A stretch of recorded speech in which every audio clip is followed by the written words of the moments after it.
Mutual ಫಂಡಲ್ಲಿ invest ಮಾಡೋದ್ರಿಂದ ಒಬ್ಬ ಬಡವ ಮಿಡಲ್ ಕ್ಲಾಸನ್ನು ಆಗ್ತಾನೆ, ಮಿಡಲ್ ಕ್ಲಾಸನ್ನು ಅಪ್ಪರ್ ಮಿಡಲ್ ಕ್ಲಾಸ್ ಆಗ್ತಾನೆ, ಅಪ್ಪರ್ ಮಿಡಲ್ ಕ್ಲಾಸ್ನವರು ಶ್ರೀಮಂತ ಆಗ್ತಾನೆ.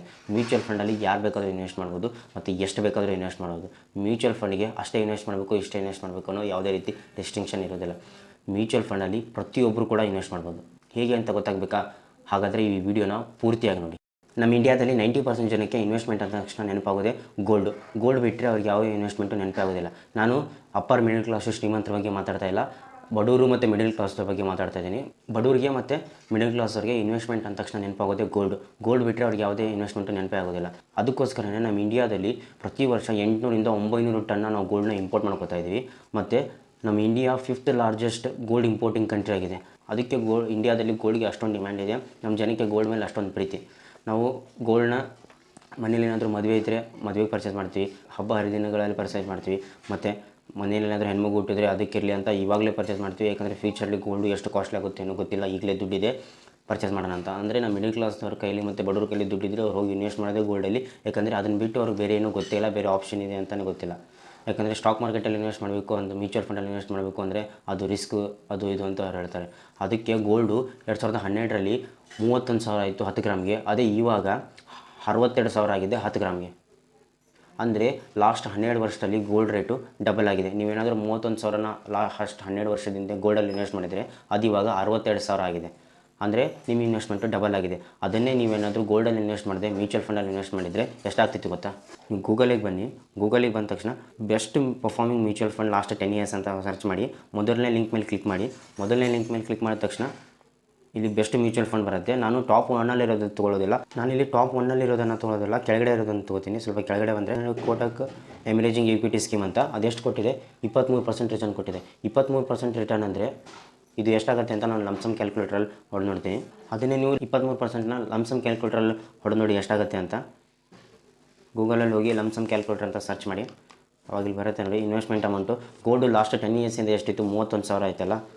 ಅದೇ 31,000ನ ಹಾಕಿ ಎಕ್ಸ್ಪೆಕ್ಟೆಡ್ ರಿಟರ್ನು ಆ ಮ್ಯೂಚುವಲ್ ಫಂಡ್ ಎಷ್ಟು ರಿಟರ್ನ್ ಕೊಟ್ಟಿತ್ತು? 23% ರಿಟರ್ನ್ ಕೊಟ್ಟಿತ್ತು. ಅದನ್ನೇ 23% ಹಾಕಿ ಟೆನ್ಯೂರು 12 ವರ್ಷ ಹಾಕಿ. ಯಾಕಂದರೆ 2012ರಿಂದ ಇಲ್ಲಿವರೆಗೆ ಅಂದರೆ 12 ವರ್ಷ ಆಗುತ್ತೆ.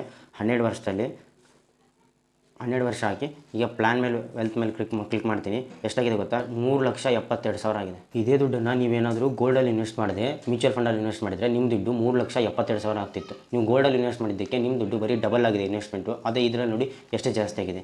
ಇದೇ ದುಡ್ಡನ್ನು ತೊಗೊಂಡೋಗಿ ಇವತ್ತು ಪ್ರೆಸೆಂಟ್ ಮಾರ್ಕೆಟಲ್ಲಿ ಎಷ್ಟು ಗೋಲ್ಡ್ ಬೈ ಮಾಡೋದು ಗೊತ್ತಾ? ನೀವು ಗೋಲ್ಡನ್ನೇ ತೊಗೋಬೇಕಂತ ಹೋದರೆ ಇವತ್ತಿನ ರೇಟಲ್ಲಿ ಎಷ್ಟು ಗ್ರಾಮ್ ಗೋಲ್ಡ್ ತೊಗೋಬೋದು ಗೊತ್ತಾ? 60 ಗ್ರಾಮ್ ಗೋಲ್ಡ್ ತೊಗೋಬೋದು. ಅಂದರೆ ಲಾಸ್ಟ್ 12 ವರ್ಷದಿಂದ ನಿಮ್ಮ ಕೆಪಾಸಿಟಿ 10 ಗ್ರಾಮ್ ತೊಗೊಳ್ಳೋದು. ಇವಾಗ ಮ್ಯೂಚುವಲ್ ಫಂಡಲ್ಲಿ ಇನ್ವೆಸ್ಟ್ ಮಾಡಿದ್ದಕ್ಕೆ ಇವಾಗ ನಿಮ್ಮ ಕೆಪಾಸಿಟಿ 60 ಗ್ರಾಮ್ ತೊಗೊಳ್ಳೋಷ್ಟಾಗಿದೆ. ಅದೇ ನೀವೇನಾದರೂ ನಾನು ಈ ಮ್ಯೂಚುವಲ್ ಫಂಡ್ ತೊಗೊಂಡಿರೋದು ಕೆಳಗಡೆ ಮಧ್ಯದಲ್ಲಿ ಇರುವಂಥ ಮ್ಯೂಚುವಲ್ ಫಂಡು. ಅದೇ ನೀವಾದರೂ ಟಾಪ್ 1ಅಲ್ಲಿ ಬೆಸ್ಟ್ ಮ್ಯೂಚುವಲ್ ಫಂಡ್ನ ಆರಿಸ್ಕೊಂಡ್ರೆ ಎಷ್ಟಾಗ್ತಿತ್ತು ಗೊತ್ತಾ? ಬೆಸ್ಟ್ ಮ್ಯೂಚುವಲ್ ಫಂಡ್ ಯಾವುದಿದೆ ಅಂದರೆ Nippon India small cap fund. ಎಷ್ಟು ರಿಟರ್ನ್ ಕೊಟ್ಟಿದೆ? 30% ರಿಟರ್ನ್ ಕೊಟ್ಟಿದೆ. ಅದೇ ನೀವೇನಾದರೂ 30% ರಿಟರ್ನ್ ಅಂತ ಹೊಡೆದ್ರೆ ನೋಡಿ ಇನ್ವೆಸ್ಟ್ಮೆಂಟ್ ಅಮೌಂಟು 31,000ನೇ ಇರಲಿ. ಜಸ್ಟ್ ನೀವು ರಿಟರ್ನ್ ಅಷ್ಟೇ ಚೇಂಜ್ ಮಾಡಿ 30% ರಿಟರ್ನ್ ಕೊಟ್ಟಿದೆ. ಇವಾಗ ಪ್ಲ್ಯಾನ್ ಮೇಲೆ ವೆಲ್ತ್ ಮೇಲೆ ಕ್ಲಿಕ್ ಮಾಡಿದ್ರೆ ಎಷ್ಟಾಗಿರುತ್ತೆ ಗೊತ್ತಾ? 7,22,000 ಆಗಿದೆ. ಈ 7,22,000ಕ್ಕೆ ಅಗೇನ್ ನೀವು ಇವತ್ತಿನ ಮಾರ್ಕೆಟ್ ರೇಟ್ಗೆ ಗೋಲ್ಡ್ ತೊಗೊಳಕ್ಕೆ ಹೋದರೆ ಎಷ್ಟು ಗ್ರಾಮ್ ಗೋಲ್ಡ್ ಬರುತ್ತೆ ಗೊತ್ತಾ? 116 ಗ್ರಾಮ್ ಬರುತ್ತೆ. ಅಂದರೆ 7,22,000 ಡಿವೈಡೆಡ್ ಬೈ 6,200 ಪರ್ ಗ್ರಾಮ್ ಹೊಡೆದ್ರೆ ಎಷ್ಟು ಬರುತ್ತೆ ಗೊತ್ತಾ? 116 ಗ್ರಾಮ್ ಬರುತ್ತೆ. ಅಂದರೆ ಲಾಸ್ಟ್ 12 ವರ್ಷದಿಂದ ನೀವು 31,000 ಇನ್ವೆಸ್ಟ್ ಮಾಡಿದ್ದು ಇವಾಗ 7,22,000 ಆಗಿದೆ. ಚೆನ್ನಾಗಿಲ್ವಾ ಮ್ಯೂಚುವಲ್ ಫಂಡು? ಆದರೂ ಯಾಕೆ ಇನ್ವೆಸ್ಟ್ ಮಾಡ್ತಿಲ್ಲ? ಆದರೂ ಯಾಕೆ ಇನ್ವೆಸ್ಟ್ ಮಾಡ್ತಾ ಇಲ್ಲ ಅಂದರೆ ನಮ್ಮ ಜನಕ್ಕೆ ಇನ್ವೆಸ್ಟ್ಮೆಂಟ್ ಬಗ್ಗೆ ಗೊತ್ತಿಲ್ಲ, ಸ್ಟಾಕ್ ಮಾರ್ಕೆಟ್ ಬಗ್ಗೆ ಗೊತ್ತಿಲ್ಲ. ಇವ್ರು ಏನು ಹೇಳ್ತಾರೆ ಅಂದರೆ ಮ್ಯೂಚುವಲ್ ಫಂಡಲ್ಲಿ ಇನ್ವೆಸ್ಟ್ ಮಾಡಿ ಅಂದರೆ ಮ್ಯೂಚುವಲ್ ಫಂಡಲ್ಲಿ ಇನ್ವೆಸ್ಟ್ ಮಾಡಿದ್ರೆ ಮ್ಯೂಚುವಲ್ ಫಂಡ್ ಕಂಪ್ನಿ ನನ್ನ ದುಡ್ಡನ್ನ ಎತ್ಕೊಂಡು ಹೋಗ್ಬಿಟ್ರೆ ನಾನೇನು ಮಾಡಲಿ? ಫಸ್ಟ್ ಆಫ್ ಆಲ್ ಇವರು ಮ್ಯೂಚುವಲ್ ಫಂಡ್ ಬಗ್ಗೆ ತಿಳ್ಕೊಂಡಿರೋದೇ ತಪ್ಪು.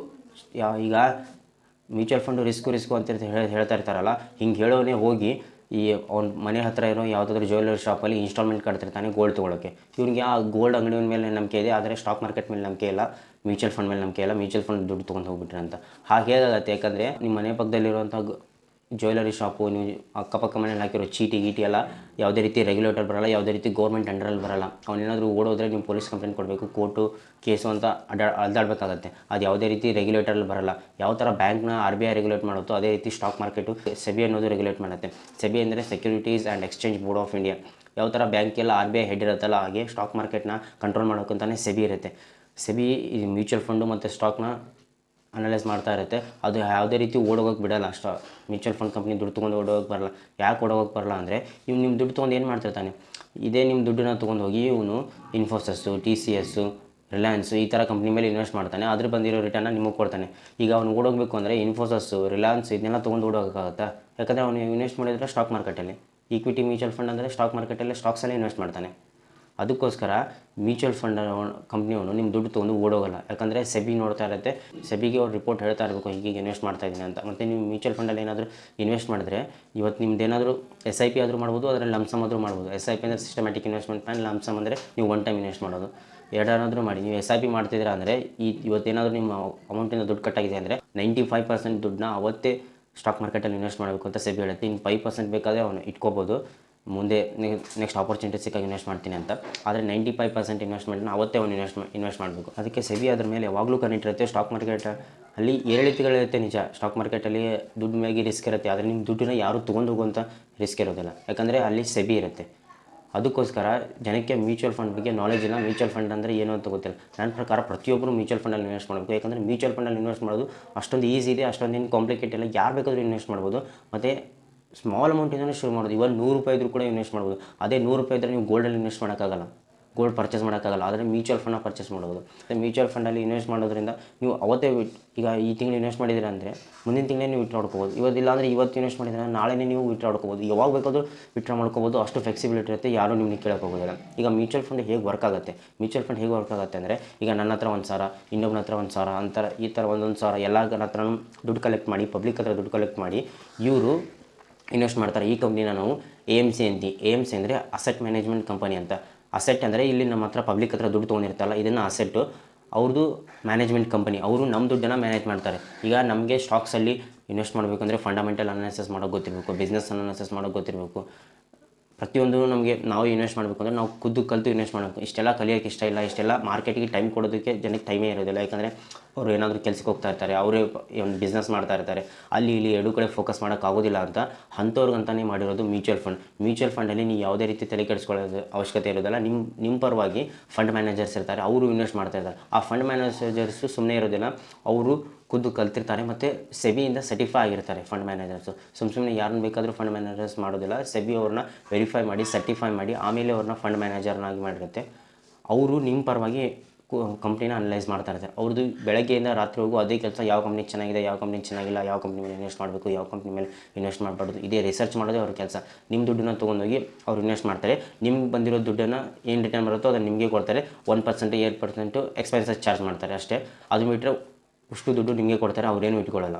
ಅದಕ್ಕೆ ಮ್ಯೂಚುವಲ್ ಫಂಡ್ ಈಸ್ ಬೆಸ್ಟ್. ನಾನು ಮೊನ್ನೆ ಒಂದು ವೀಡಿಯೋ ಹಾಕಿದ್ದೆ, ಆ ವೀಡಿಯೋಗೆ ಒಬ್ಬರು ಕಮೆಂಟ್ ಮಾಡಿದರು ETF ಬಗ್ಗೆ ವೀಡಿಯೋ ಮಾಡಿಬ್ರು ಅಂತ. ನಾನು ಆಲ್ರೆಡಿ 2 ವೀಡಿಯೋ ಮಾಡಿದ್ದೀನಿ, ಬೇಕಂದರೆ ಡಿಸ್ಕ್ರಿಪ್ಷನ್ ಲಿಂಕಲ್ಲಿ ಕೊಟ್ಟಿರ್ತೀನಿ, ಅದನ್ನು ಹೋಗಿ ನೋಡಿ.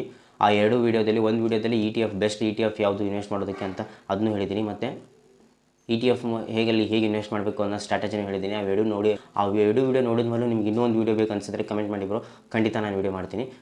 ಈ ವಿಡಿಯೋ ಇಷ್ಟ ಆಗಿದ್ರೆ ಒಂದು ಲೈಕ್ ಮಾಡಿ. ಹಾಗೆ ನಮ್ಮ ಚಾನಲ್ಗೆ ಯಾರಾದರೂ ಹೊಸಬರಾಗಿದ್ದರೆ ಸಬ್ಸ್ಕ್ರೈಬ್ ಮಾಡ್ಕೊಳ್ಳಿ. Thanks for watching. ಮತ್ತೆ